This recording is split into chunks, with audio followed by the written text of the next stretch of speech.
하나님의 말씀 로마서 5장 1절로부터 5절까지 말씀입니다.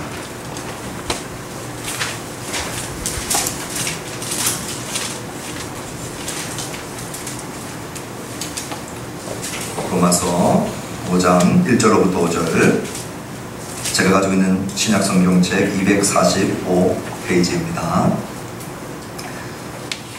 하나님의 말씀 한 절씩 교독하실 때 제가 먼저 1절의 말씀을 봉독합니다. 그러므로 우리가 믿음으로 의롭다 하심을 받았으니 우리 주 예수 그리스도로 말미암아 하나님과 화평을 누리자. 또한 그로 말미암아 우리가 믿음으로 서 있는 이 은혜에 들어감을 얻었으며 하나님의 영광을 받아도 즐거워하느니라. 다만 이뿐 아니라 우리가 환난 중에도 즐거워하나니 이는 환난은 인내를,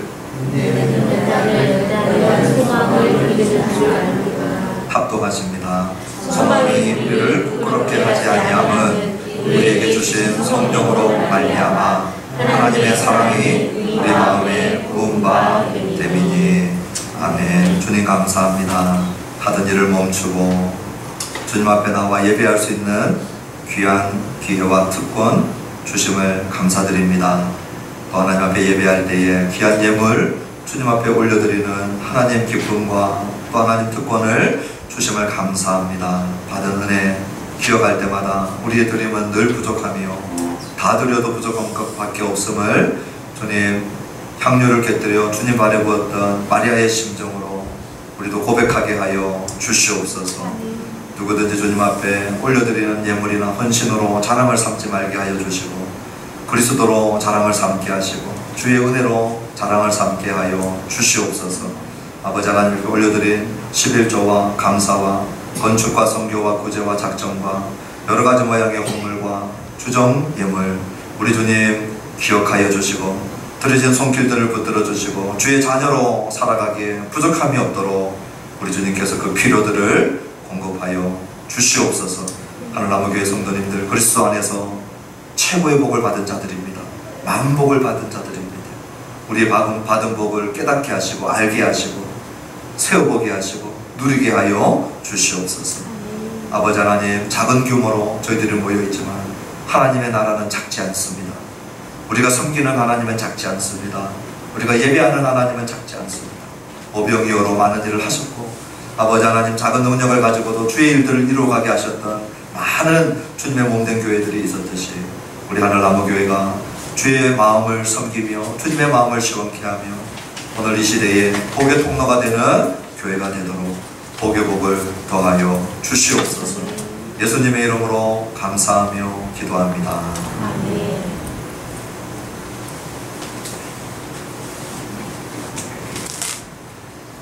반갑습니다. 너무 잘 오셨고요.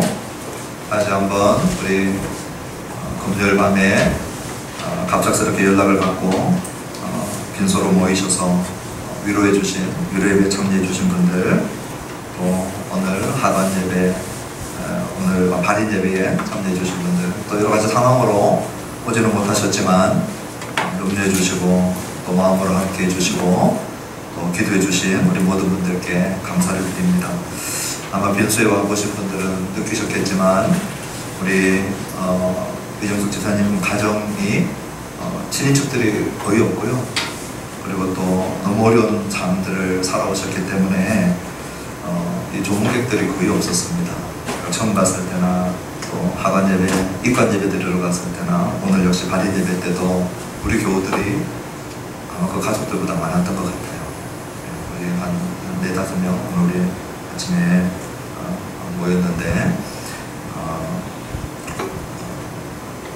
그렇기 때문에 함께 해주신 것이 큰 위로가 되고 또 힘이 되고 또 우리 이정수 집사님 또 잘 이기고 계시는 것을 제가 봤습니다. 좀 걱정스럽고 염려되는 부분들이 있었는데 하나님 은혜로 이렇게 이기는 모습들을 이렇게 보게 되면서 저는 개인적으로 너무 위로가 됐고요. 감사하게 됐고, 그리고 한편으로는 제가 오늘 밤에 이제 중국을 가게 되는데 만약에 제가 중국에 있을 때 이런 일들이 일어났으면 그 안타까움이나 제 마음에 이 힘들은 너무 컸을 것 같아요. 어쨌든 제가 있을 때 이 발인 예배까지 또 다 섬길 수 있게 되어져서 그 또한 하나님 앞에 감사하고 함께 해주신 분들 다시 한번 이 자리를 빌어서 감사를 드립니다.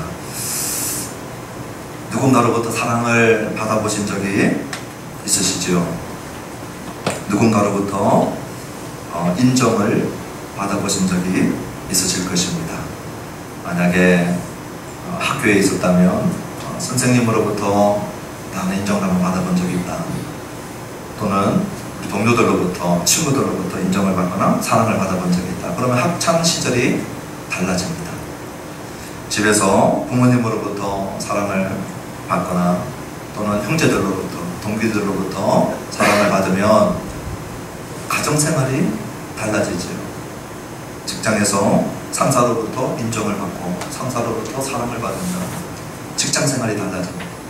직장의 동료들로부터 인정받고 사랑받으면 직장생활이 달라집니다.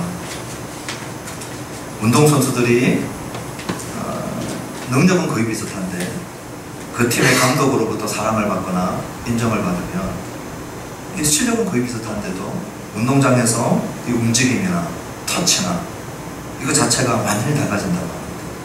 누구로부터 사랑을 받고 인정을 받으면 반드시 변화를 가져오게 되는 것을 우리가 직접적으로 경험해 보기도 하고 또 간접적으로 알게 되는 것이죠. 오늘 우리가 읽었던 이 1절부터 5절은 전부 이 이야기입니다. 하나님으로부터 사랑을 받고 하나님으로부터 인정을 받고 하나님으로부터 사랑과 인정을 받았는데 우리는 변하지 않는다. 그런 일은 없다는 것입니다. 하나님으로부터 사랑과 인정을 받을 때 우리도 모르는 사이에 우리 안에 변화가 일어나버리는 것이죠. 그것이 오늘 제목과 같이 칭의, 하나님으로부터 인정받고 사랑받은 우리가 경험하게 되는 유익, 그 유익들이 무엇인가 하는 것들을 오늘 1절부터 5절 안에 담겨져 있는 것입니다. 먼저 오늘 1절의 말씀을 한번 다 같이 한번 읽어보면 좋겠습니다. 그러므로 우리가 믿음으로 의롭다 하심을 받았으니 우리 주 예수 그리스도로 말미암아 하나님과 화평을 누리자. 우리 제일 처음에 나와 있는 그러므로는 말 그대로 그러므로입니다.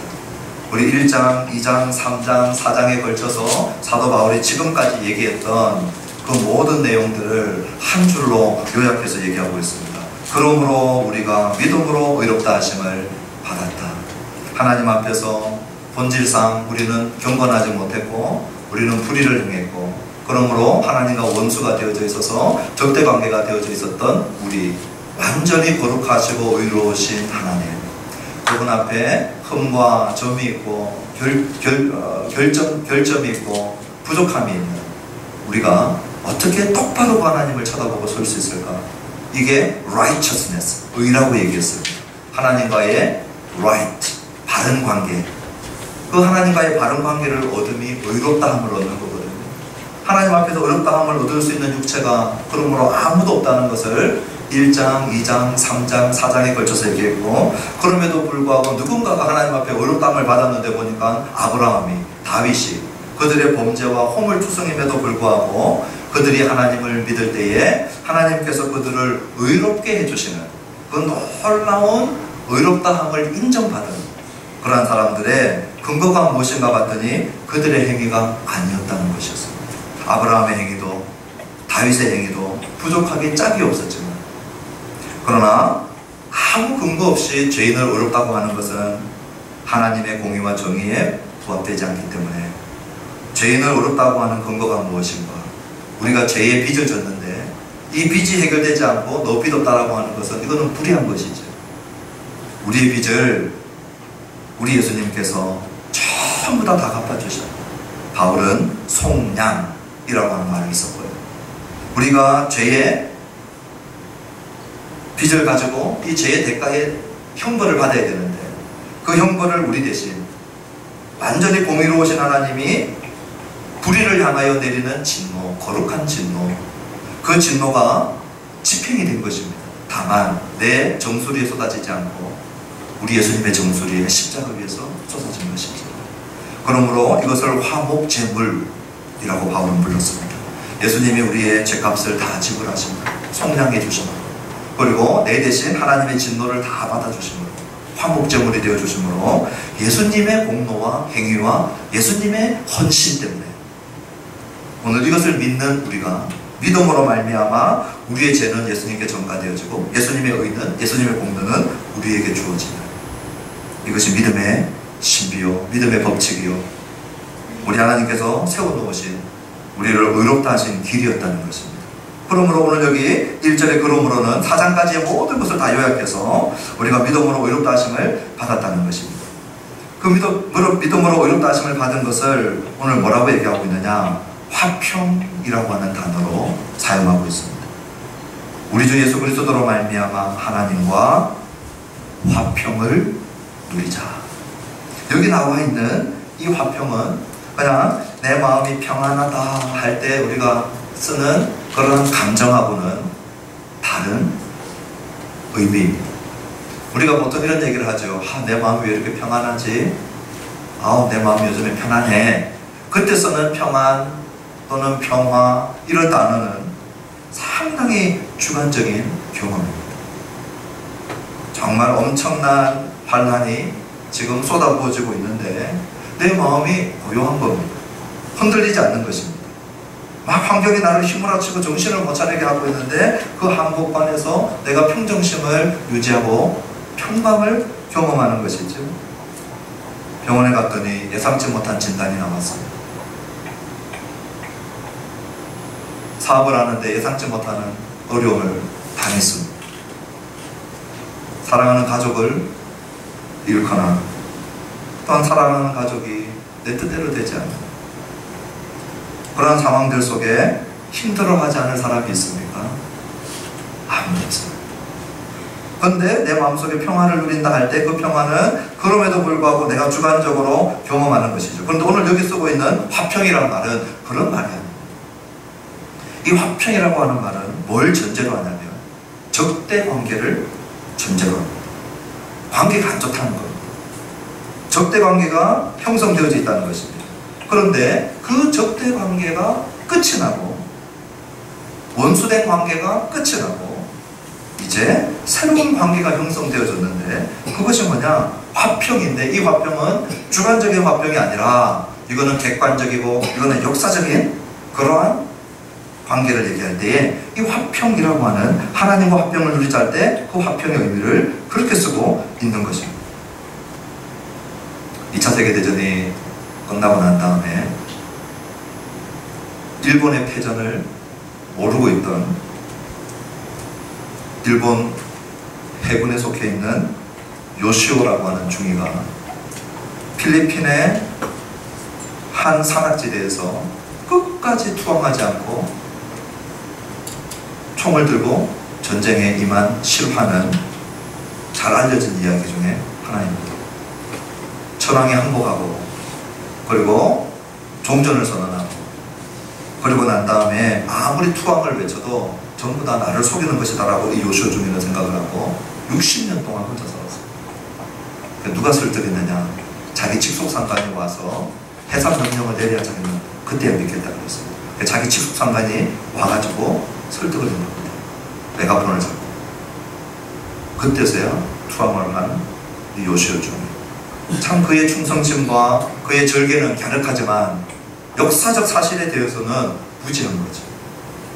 우리가 주관적으로 느끼는 것과 상관없이 오늘 하나님과의 화평은 역사적인 사건이고 그것은 객관적인 사건이라는 것입니다. 그러면 이 화평의 전제였던 적대관계가 어떻게 형성되어졌느냐? 하나님은 우리의 주인 되심을 끊임없이 선포하고 계십니다. 이것이 우리 기독교 신앙의 성경 첫 장 첫 절입니다. 태초에 하나님이 천지를 창조하시니라. 우리 피조물들은 창조의 능력이 없죠. 그러나 우리를 지으신 하나님은 창조주이십니다. 창조주가 주인됨을 선포하는 것은 너무나도 당연한 이치죠. 그런데 문제는 뭐냐? 우리가 이 하나님에 대하여 무지하거나 이 하나님에 대하여서 잘 모를 때 그때 우리는 우리가 하나님이 되어서 내가 주인 되려고 합니다. 그러니 하나님이 하나님의 주인됨을 선포하는 자리에 내가 하나님 자리에 들어가서 내가 나의 주인됨을 선포하니까 한 영역 안에 두 주인이 충돌하는 거죠. 이 충돌이 적대관계를 가지고 오는 겁니다. 그러면서 우리는 끊임없이 하나님의 법을 알든 모르든 어겨가는 겁니다. 유대인들은 하나님의 법을 손에 들고 어겼고, 이방인들은 하나님의 법을 몰랐지만 하나님이 주신 양심의 법을 끊임없이 어겨가고 있었던 거죠. 그러니 하나님이 주인인 영역에 내가 주인됨을 선포하면서 충돌하고, 하나님의 법을 어기면서 충돌하면서 하나님과 우리는 충돌 관계에 있었다는 것이죠. 그런데 이 충돌 관계가 어떻게 끝이 났습니까? 하나님의 법을 어긴 그 대가를 누군가가 지불해야 되는데, 오늘 여기 보니까 우리 주 예수 그리스도로 말미암아 하나님과 화평을 누리자. 우리 주님이 화목제물 되어주시고 속량이 되어주심으로 말미암아 이제 우리의 적대 관계가 다 끝이 나고, 우리 하나님은 예수 그리스도를 통하여 우리를 보시기 시작하는 것입니다. 그러므로 우리는 하나님과의 관계가 적대 관계, 원수 관계에서 화평의 관계로 바뀌어져 있는데, 이것은 내가 주관적으로 느끼든 느끼지 않든 그것은 다 부차적인 문제라고 하는 겁니다. 오늘 예수 그리스도로 말미암아 하나님과 화평을 누릴 수 있는 이 객관적이고 역사적인 사실이 이미 일어났음에도 불구하고, 오늘 예수 믿으면서도 요시오 중위처럼 총 들고 하나님 앞에서 끊임없이 화평 관계가 아닌 줄 알고 두려워하고 무서워하고 죄책감에 사로잡혀서 살아가는 그런 분들이 있을 수 있다는 것이죠. 그러므로 하나님 앞에서 의롭다 하심을 인정받는 자들, 그들에게 주는 첫 번째 유익은 뭐냐? 이 화평을 누리는 것입니다. 이것은 다시 한번 말씀드리지만 객관적이고 역사적인 사건이기 때문에 오늘 우리가 주관적으로 느끼는 느낌하고 별개로 오늘 저와 여러분들이 확인해야 되고 알아야 되고, 이 근거 위에 예수 그리스도로 말미암아 우리가 화평을 누릴 수 있음을 기억하게 되시기를 주님의 이름으로 축원합니다. 복음은 화평으로 끝나지 않습니다. 기독교의 복음은 어렵지 못한 자를 예수님 때문에 어렵다 하시고, 예수님 때문에 하나님과 화목관계가 되어진 것으로 끝나지 않습니다. 화평관계가 된 것으로 끝나지 않습니다. 우리 한번 2절을 읽어보십시다. 시작. 또한 그로 말미암아 우리가 믿음으로 서 있는 이 은혜에 들어감을 얻었으며 하나님의 영광을 바라고 즐거워하느니라. 지금 1절과 2절은 우리의 구원의 측면들을, 과거의 측면, 현재의 측면, 미래의 측면을 다 보여주고 있습니다. 오늘 신앙생활 하시면서 구원의 이 세 측면들을 이해하지 못하시면 우리 성도님들은 끊임없이 혼란을 겪게 될 것입니다.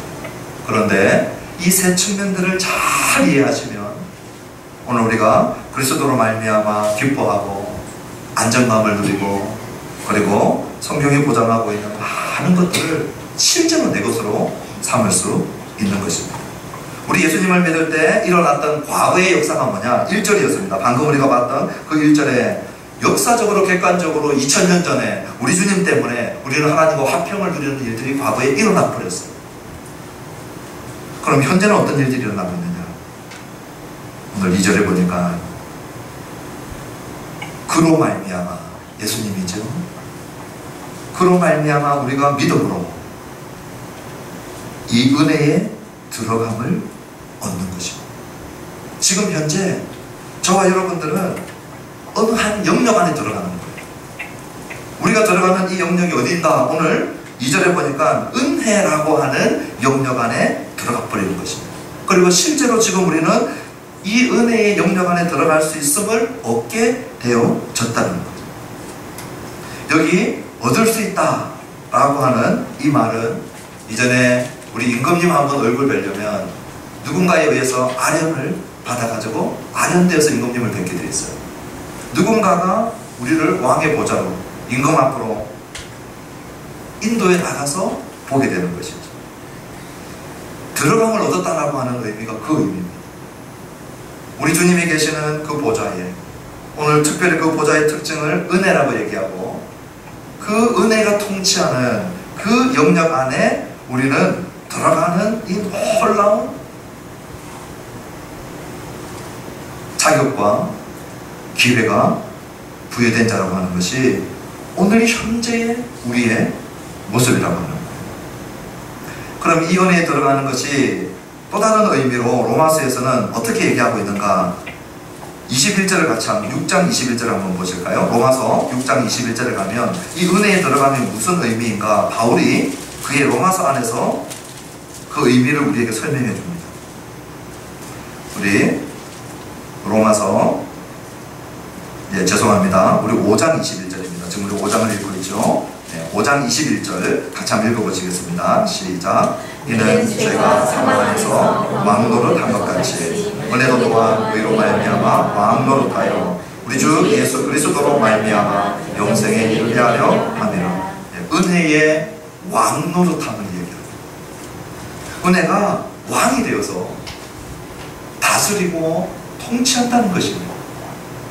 지금 그 얘기를 바울은 5장 안에서 하고 싶었던 것이죠. 우리가 은혜에 들어간다라고 하는 말은 아주 추상적이고 형이상학적인 것으로 끝나지 아니하고 뭐냐? 은혜가 왕이 되어서 왕은 통치하고 다스리죠. 왕이 통치하고 다스리는 그 다스림을 늘 받을 수 있다는 것입니다. 그래서 저는 좋아하는 단어가 있는데 그게 뭐냐? 은혜는 실력이 있다 라고 하는 말을 하기를 저는 참 좋아합니다. 은혜가 얼마나 실력이 있는지 몰라요. 그래서 이 은혜가 우리를 다스리기 시작하고요. 하나님과 화목된 자들이 하나님과 화목된 것으로 끝났으면 오늘 우리가 이 복음을 기뻐하는 것이 한 50%는 감소될 수밖에 없어요. 전에도 얘기했지만 죄인이 재판장 앞에 서가지고 우리의 죄가 그냥 면제되어지고 사해지고 용서되어지고 그리고 끝나버린다면,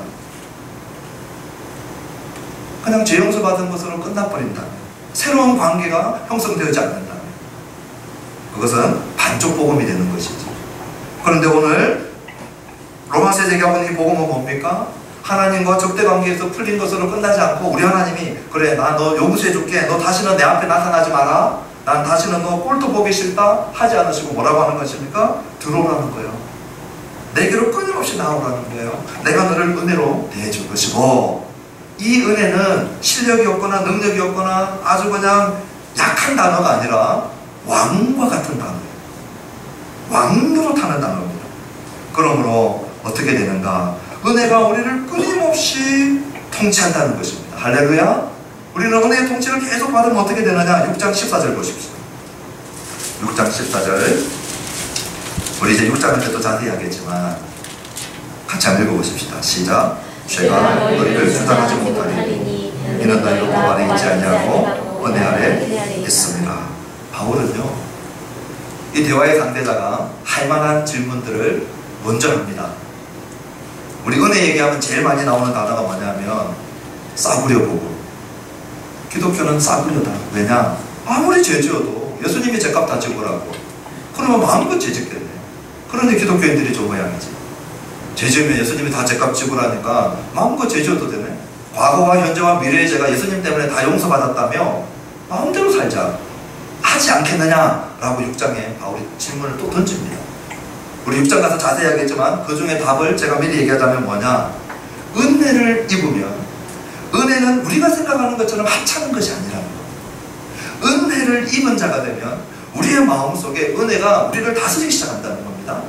은혜를 주신 분의 은혜가 우리를 다스리기 시작할 때 어떻게 다스리느냐? 마음껏 죄를 먹고 마시게 하는 것이 아니고 정반대의 일이 일어난다는 것입니다. 죄가 너희를 주장하지 못하는 일이 일어난다. 이전에는 죄가 나를 왕노릇하고 내 정욕이 나를 왕노릇하고 내 탐심이 나를 왕노릇하고 나의 편리함을 추구하고 자아중심적인 것이 나를 왕노릇했는데, 나에게 통치자가 되었는데, 이 복음을 듣고 난 다음에 이 예수라고 하는 분이 내 대신 죽으시고 내 죄값을 지불하시고 화목제물이 되시고 속량이 되셨다는 얘기를 듣고 난 다음에 우리 마음속에 뭐가 일어나느냐?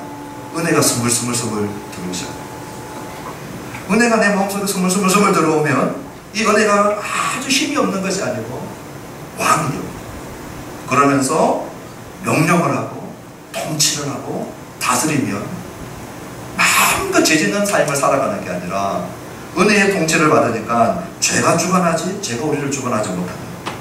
그러면서 끊임없이 은혜 안에서 우리를 주님이 이끌어가고 있는 변화된 삶으로 이끌어간다. 할렐루야. 그러므로 그냥 화평하다, 하나님하고 그냥 관계 정리되어졌다, 다시는 나타나지 마라가 아니고 끊임없이 우리를 그분의 존전으로 부르면 들어가 보면 은혜가 통치하고 있더라고요. 말씀하고 있고요. 이 은혜를 끊임없이 우리가 얻으면서 맛보면서 누리면서 살아가게 되는 이 측면이 우리의 구원의 현재적인 측면이라는 것입니다.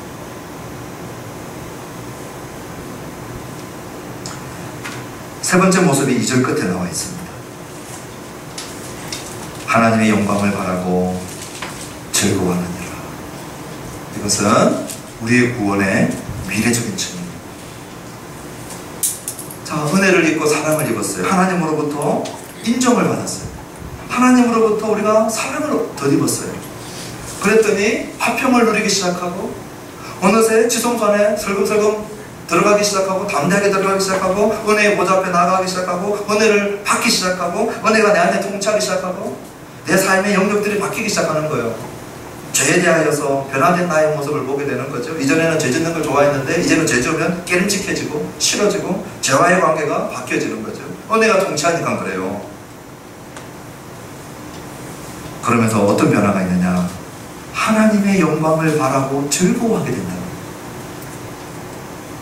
이것은 지금 현재도 우리가 미리 맛보기도 하지만 미래에 완성될 하나님의 그 영광, 그것을 계속 소망하게 되어지고 그 하나님의 영광을 생각만 해도 너무 좋아서 즐거워하면서 그 미래에 완성될 하나님의 영광과 그 하나님의 임재, 그것을 기다리면서 소망하면서 기대하면서 살아가게 된다는 것입니다. 우리 같은 로마서 안에서 바울이 이 모습을 어떻게 얘기하고 있는지 한번 볼까요? 로마서 8장 18절을 한번 가보십시오.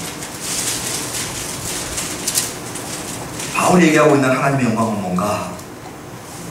우리가 바울의 의도를 따라가 보는 거예요. 성령께서 바울을 통하여 말씀하고 계시죠? 자, 8장 18절의 말씀을 한번 읽어봅시다. 시작. 생각하건대 현재 우리는 장차 우리에게 나타날 영광과 비교할 수 없도다. 우리 회계장부나 대차대조표를 한번 생각해 보십시오. 사도 바울이 한쪽에 현재의 고난을 쫙 적었어요. 그리고 그 반대칸에 장차 우리에게 나타날 영광을 적었어요. 계산을 했는데 계산이 끝났어요. 비교가 안 되는 거예요. 이 땅에서 아들 잃고 건강 잃고 돈 잃고 관계 잃고 많은 고난 속에 눈물을 흘리고 고통하고 삶이 낭만적으로만 보이시는 분들이 있다면 아직 인생을 살아보지 못했다라고 얘기해도 과언이 아닐 겁니다. 나 혼자 잘 산다고 우리 인생이 편안한 게 아니죠. 우리는 관계를 형성하고 있어서 우리 자녀의 걱정들, 부모님 걱정, 우리의 가까운 친족들, 이 고난이라고 하는 단어가 우리를 떠나지 않아요. 여러 종류의 고난이 우리 인생의 한쪽을 채웁니다. 그런데 오늘 18절에 보니까 장차 우리에게 나타날 영광, 우리 주님이 2000년 전에 이 땅에 오셔서 완전한 삶을 사시고 우리를 위하여 대속하시고 죽으시고 난 다음에 무덤에서 썩어 뼈를 남기고 사리를 남긴 것이 아니고 우리 주님은 빈 무덤을 남기고 500명이 보는 자들 앞에서 역사적으로 부활하시고 승천하시고 난 다음에 우리 주님이 살아계실 때도 구약성경도 계속해서 우리 주님이 다시 오실 것이다, 다시 오실 것이다, 다시 오실 것이다. 다니엘서에서도 계시록에서도 끊임없이 마태, 마가, 누가, 요한, 사복음서에서도 우리 주님이 다시 올 때에는 구름 타고 천사들과 함께 영광 가운데 모든 사람들이 그들의 두 눈으로 보는 가운데 주님 다시 오실 때 그때 우리 주님은 영광 가운데 오신다고 그랬어요. 그 영광을 생각을 하니까 그 영광의 날이 임할 때에 우리의 아픔도 고통도 죄도 질병도 그날은 이제 다 마침표를 찍는 날이거든요.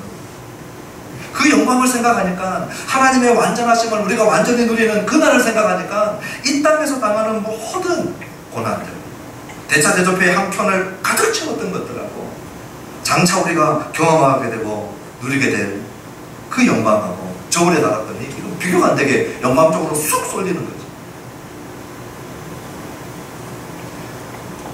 요한일서 3장 2절에 보니까 그가 나타나시면 우리가 그와 같을 줄을 아는 것은 그랬어요.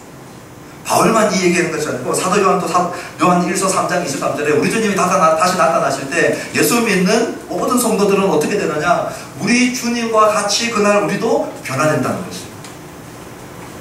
신앙생활 하시면서 그런 고민 하시죠? 나는 왜 이렇게 예수 믿으면서도 이렇게 못한다?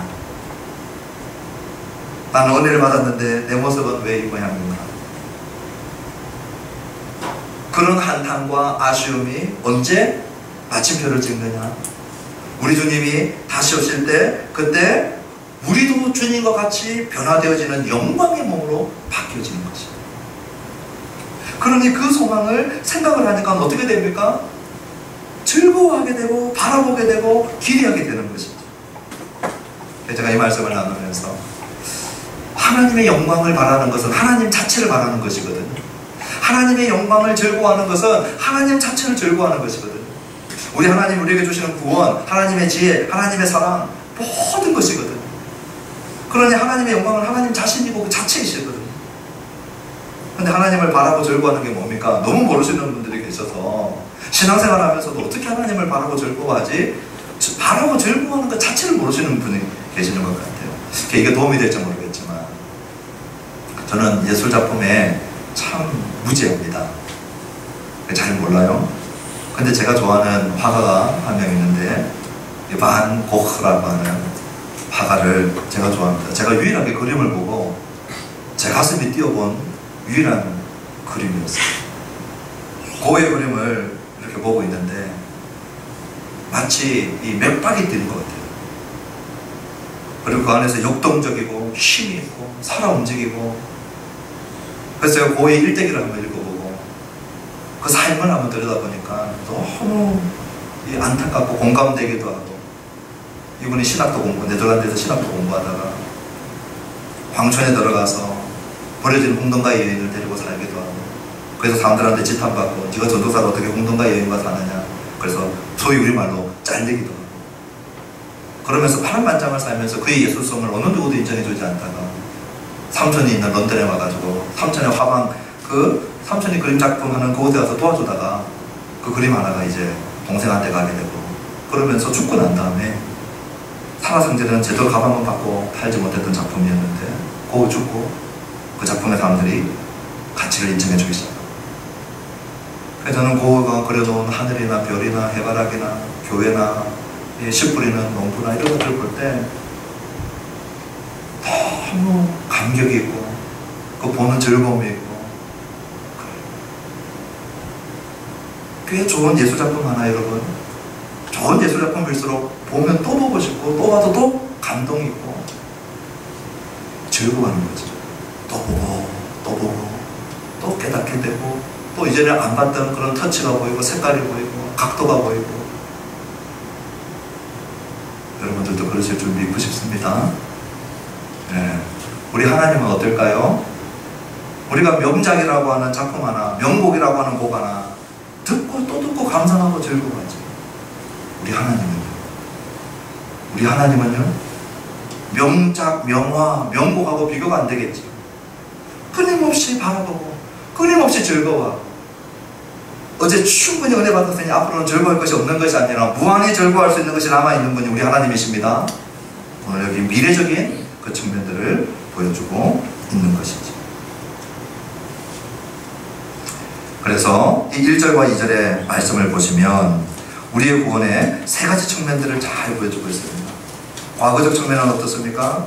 우리가 반역하고 불경건하고 불의하기 때문에 우리의 죄값, 이것 때문에 우리가 묶여 있었는데 우리 예수님, 우리 그리스도로 말미암아 어떻게 되었어요? 이제 하나님과 적대관계에 있던 우리가 화목하게 됐어요. 이것을 칭의라고 합니다. 의롭다함을 얻었다. 그것을 예수 믿자마자 우리는 이제 죄 때문에 받게 되는 정죄와 죄 때문에 받게 될 형벌로부터 한 번에 영원히 구원받았다는 것입니다. 꼭 기억하십시오. 똑같은 말이에요. 칭의, 이제는 죄의 형벌과 죄의 정죄로부터 우리가 구원받음, 오늘 우리 1절의 단어로는 화평을 누리게 됩니다. 하나님과. 그 다음에 현재적인 측면은 뭡니까? 우리가 칭의받고 끝난 것이 아니라 우리 하나님 앞에서 친밀감을 더해갈 수 있는 관계가 됐다는 거예요. 계속해서 하나님과 친밀감을 누리면서 은혜의 영역 안으로 들어가서 은혜의 통치를 받게 되니까 어떻게 됩니까? 죄의 세력으로부터 구원을 받는 거예요. 이걸 구별하셔야 됩니다. 예수님 믿자마자 우리는 정죄와 형벌로부터 구원받았지만 예수 믿는 저와 여러분들은 죄의 세력으로부터는 구원받는 것이 아닙니다. 지금도 죄의 세력은 우리를 건드리고 우리를 미혹하고 우리를 죄짓게 하죠. 이 죄의 세력이 이제는 우리가 백전백패했습니다. 아니, 죄를 적으로 보지 않았어요. 전쟁을 하려면 적이 누군지 정체성 분별력이 있어야 되죠. 죄가 적군으로 안 보이고 이전에는 아군으로 보였다는 거죠. 그런데 은혜가 우리 안에 들어오면 죄와의 관계가 다시 재정립되는데 죄가 적군으로 보이기 시작합니다. 그러면서 은혜가 우리를 통치하니까 죄가 우리를 다스리는 이 세력으로부터 점점 구원받아가는 거예요. 이것이 우리 성도의 현재적인 구원이에요. 이것을 성화라고 합니다. 그러면 미래에 대한 구원은 어떨까요? 우리 하나님으로 충만한 거죠. 하나님의 영광으로 충만한 거죠. 그곳에서는 이제 우리가 괴로워하는 이 죄의 문제, 죄 자체가 존재하지 않는다고 합니다. 그것이 우리 주님 재림하실 때 영광의 때입니다. 그러니까 이 영광의 때는 미래의 측면입니다. 이것을 죄가 부재하는 때라고 얘기해요. 죄 자체가 존재하지 않는데 내 안에 죄가 더 이상 존재하지 못하고 또 우리 주님이 계시는 그 천국에 더 이상 죄가 존재하지 않는, 그것을 다른 말로는 영화라고 합니다. 그러므로 칭의, 성화, 영화, 우리의 구원의 과거, 우리의 구원의 현재, 우리의 구원의 미래를 우리가 잘 기억할 때 오늘 우리가 우리의 구원을 혼란스럽게 생각하지 않으며 그리스도로 말미암아 받은 구원들을 깨닫고 누리게 되고 확신하게 되는 것입니다. 이제 3절로부터 5절은요.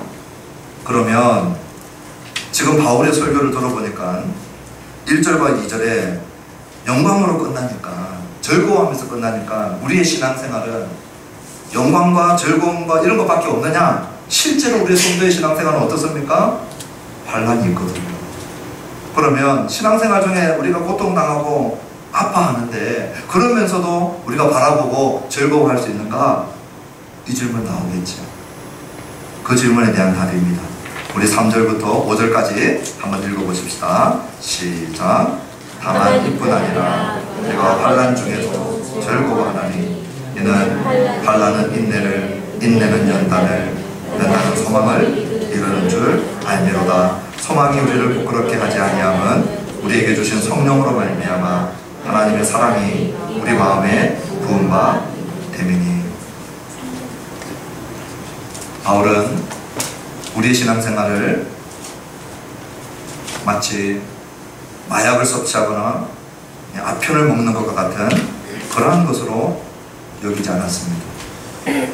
종교를 아편이라 간주하고 신앙생활을 허약해 빠진 사람들이 통증을 회피하기 위해서 목발 짚듯이 진통제 먹듯이 마약 섭취하는 것으로 생각하는 분들이 계시다면 오늘 바울과 우리 기독교는 우리의 신앙생활을 그렇게 얘기하지 않습니다. 현실을 직시하게 하고 고통을 분명히 목도하게 하고 내가 신앙생활을 하고 있는 가운데에서도 우리는 환난이라고 하는 것을 당하게 된다는 것을 오늘 3절에 얘기하고 있습니다. 예수 믿으면 환난 없다? 다 거짓말이에요. 만약 누군가 그런 설교를 했다면 거짓 설교자입니다. 예수 믿어도 환난이 있습니다. 환난이 없다고 하지 않습니다. 그런데 그 환난 중에 어떻게 할 수 있다는 것입니까? 오늘 보니까 환난을 부인하지 않고 환난을 인정하지만 환난 한복판에서 우리는 즐거워할 수 있다는 거예요. 하나님의 은혜가 우리를 통치하고 있는 모습입니다. 은혜가 우리를 통치하고 은혜가 우리 안에 왕노릇하고 있을 때 환난을 피해가는 것이 아니라 환난을 당하지만 환난 안에서 우리는 뭐 할 수 있느냐? 즐거워할 수 있다는 거예요. 이것이 복음으로 환난을 바라보는 자와 자기의 의지와 자기 공로, 종교성으로 환난을 바라보는 것과 엄청난 차이가 있습니다. 제가 하늘나무교회에서 설교하면서 제일 많이 강조하는 것 중에 하나가 뭐냐? 우리는 복음으로 신앙생활을 해야 됩니다. 우리는 은혜로 신앙생활을 해야 됩니다. 만약 여러분들이 교회에 나오지만 종교성으로 나오시거나 율법적으로 하나님과 관계를 인과응보식으로, 인과율적으로 관계를 한다면 오늘 바울이 얘기하고 있는 이 본문하고 우리는 상관없는 삶을 살아갑니다. 인과율을 따지고 인과응보적으로, 종교적으로 환난을 대하는 사람들은 어떻게 반응하는지 아십니까? 자기 학대의 도구로 여깁니다. 나는 맞아도 싸. 내가 지은 죄가 있지. 내가 낯짝이 있으면 내가 ik고를 당한다고 불평할 수 없어. 나는 이런 환난을 당하는 게 내 팔자야. 내가 한 짓이 있고 내가 범한 죄가 있지. 죄책, 자신의 무가치성 막 이걸 드러내면서 환난을 그냥 자기를 계속 확대하는 도구로 쓰는 거죠. 은혜를 모르면. 또요, 동전의 양면과 같이 은혜를 모르면, 복음을 모르면 교회 열심히 다녀도 이 환난을 자신의 우월감을 드러내는 도구로 나타냅니다. 저는 많이 봤어요. 자기가 너무 환난을 많이 당했는데 남들을 보면서 자신과 같은 환난을 당하지 않고 있기 때문에 아래로 보고 밥참게 보는 거예요. 아무것도 모른다. 자기만큼 이 환난을 통과하고 이 정도는 돼야 뭐라고 신앙에 대해서 한마디 할 수 있다는 거죠. 환난을 바라보는 관점이 뭐냐? 환난을 당하고 난 다음에 그 환난을 가지고 자기의 훈장으로 여기는 거죠. 남을 비하하고 남을 훨씬 아무것도 아닌 것처럼 보는 겁니다. 이런 분들에게는 환난이 우월감의 도구가 되고, 둘 다 복음하고 은혜하고 전혀 상관이 없는, 환난 때문에 비관적이 되거나 환난 때문에 우쭐대거나. 그런데 복음이 우리를 통치하면 어떻게 됩니까? 환난 안에서 우리는 즐거워할 수 있는 그러한 자리로 들어갈 수 있다는 거예요. 왜요? 환난이 가져오는 유익들을 알기 때문입니다. 그 유익을 오늘 여기 뭐라고 얘기했냐면 인내, 연단, 소망이라고 얘기하고 있어요. 환난 때문에 우리가 뭐 하게 되느냐? 인내하게 된다는 거죠. 여기 인내라고 하는 단어는 어디 아래에서 참고 견디는 능력이거든요. 환난이 우리에게 몰아칠 때 우리가 그 환난 아래에서 참고 견디는데 종교성으로 그리고 내 성품으로 참고 견디는 것이 아니고 하나님의 은혜가 통치하는 자들은 그 환난이 올 때 끊임없이 그리스도를 바라보면서 참고 견디는 거예요. 그 환난이 오니까 그리스도를 바라보면서 그리스도의 능력, 그리스도의 지혜, 그리스도의 사랑, 그리스도의 충분하심, 그것을 계속 바라보면서 환난을 이겨내고 있는 것이에요. 그러니까 이 환난이 나에게 쓴뿌리가 되지 않아요. 운동선수가 근육을 키울 때 무거운 걸 듭니다. 그러면 무거운 걸 들 때 힘들어하고 통증이 있어요. 그런데 그 무거운 거, 그 통증들을 통과해 나가면서 근육을 하나씩 둘씩 더 키워나가듯이 그 통증과 그 고통은 항상 부정적인 것이 아니고 그 통증과 고통 때문에 좋은 근육들이 발달한다. 오늘 이 통증과 고통 때문에 우리는 그리스도를 바라보게 되고 하나님의 은혜가 우리를 통치할 때 그리스도를 바라볼 때에 그 그리스도의 능력지의 사랑 때문에 우리는 그 통증을 이겨내는 그 근육들을, 믿음의 근육들을 하나씩 키워 나가게 되는 유익이 있다는 거. 그리고 4절에 보니까 이 인내는 무엇을 낳습니까? 연단을 낳는다고 그랬어요. 이 연단이라고 하는 단어는 재련소에서 쓰는 단어입니다. 뜨거운 용광로에서 불순물들을 다 제거하는 거죠. 그러니 이 인내가 우리들에게 가져다 주는 것이 뭐냐? 연단을 가져다 주는 거예요. 순도 높은 진짜배기 신자를 만들어내는 겁니다. 신앙생활 할 때 이런 고민들 하시죠. 내 믿음이 진짜인가? 나는 진짜 구원받는 믿음을 갖고 있는가? 그런 고민 안 해보십니까? 저는 많이 봤거든요. 내 믿음이 진짜인가? 난 오늘 죽어도 구원받을 수 있을까? 그런 고민과 우리 그런 질문들을 던지면서 살아갑니다. 근데 그런 질문과 고민들이 있을 때 우리의 신앙은 견고해지지 못해요. 단단해지지 못합니다. 그런데 이 인내로 말미암아 연단을 이루는데 이 연단은 우리 안에 있는 이 가짜들, 우리 안에 있는 이 위선들, 우리 안에 있는 이 거짓들이 전부 다 불태워져 가는 시간들이에요. 그래서 정금 같은 신앙으로, 순도 높은 신앙으로, 진짜배기 신앙으로 우리가 발견되는 거예요. 그리고 난 다음에 이 연단은 무엇을 이룹니까? 소망을 이루는 줄 안다는 것입니다. 우리 영어는 이 소망이라고 하는 단어를 hope라고 쓰고 있는데요. 영어가 잘 표현을 못했어요. 영어는 바라는 것들이 일어날 수 있는 가능성을 얘기할 때 hope를 씁니다.